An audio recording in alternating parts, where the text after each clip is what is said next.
Hey, welcome to A Foreigner in the Philippines. Well, it's the end of the day.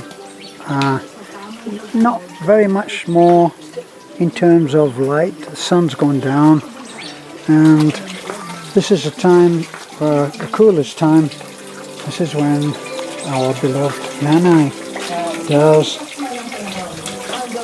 the watering of the plants. Right now we need a plumber to come in because our hose is useless. We need these units, these connections need to be taken apart. They've had numerous let's see, that's the T-junction there. That's the T-junction that's taking it into the bathroom. And that's actually a valve. Now we need to have those removed. They've deteriorated fast. That one there has broken down, and the plastic bag repair has been done on it. So this really needs to be set up again. And certainly I have no wish to do it. So we'll get the plumber to come in. Also, there is a repair up here that needs to be done, because I can see that, well, you'll probably be able to see it. See that water is dripping, and that's become a little bit more serious since I last looked. Plumbing Filipino style up here in the mountains is primitive, I think would be a fair way to describe it. This is what brings the water here. It's a flexible hose, very hardy, but it's a flexible hose nevertheless, and it comes underground. It's gone right, it comes, if you can see there, that's what feeds, supplies those tanks with their water, and then gravity does the rest. But this is not making it easy for Nanay, because that's collapsed, and so she keeps it running, and then she and Vek do the honours on watering all of these plants, which Beth bought. We put this path down, and so this is the time of the day when they get watered.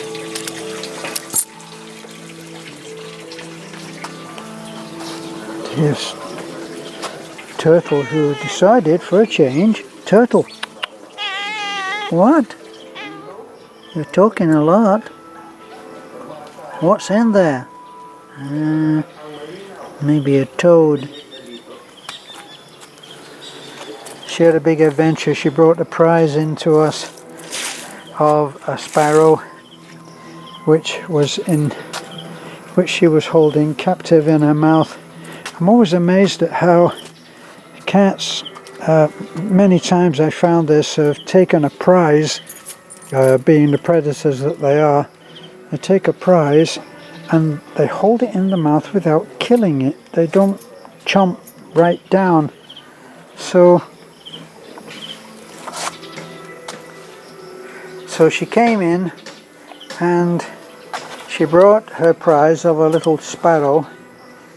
Now, the only way that you can get the sparrow or bird or lizard, the only way that you can get it from the mouth of the cat without killing it is to actually make the cat think that it's not going to breathe.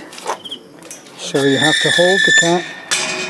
This is the only method I found.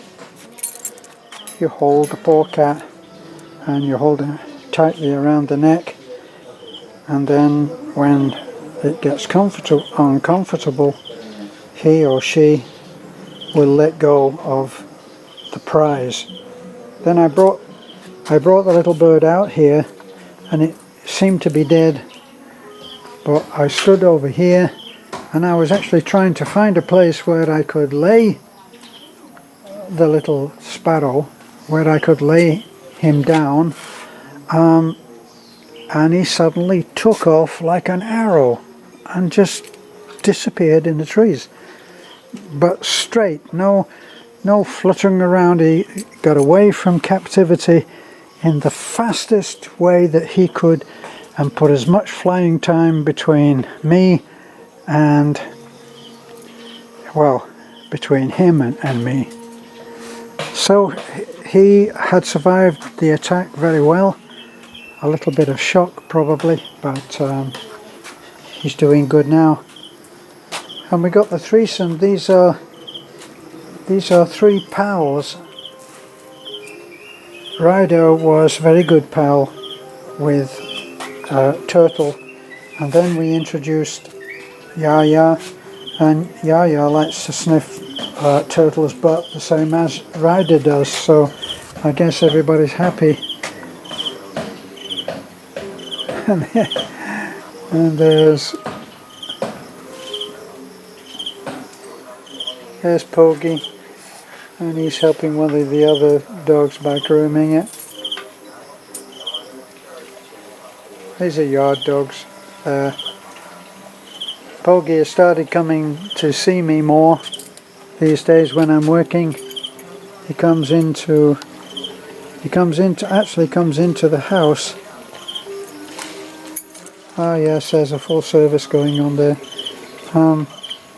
He comes into the house, and I've been feeding him, but he's quirky dog. Then he gets all shy and he won't touch the food. So look now, it's being caring and affectionate for that dog. He's been fixed, of course, and whether that changes them. I was really astonished yesterday, I think it was, at lunch, and we're having lunch out here on the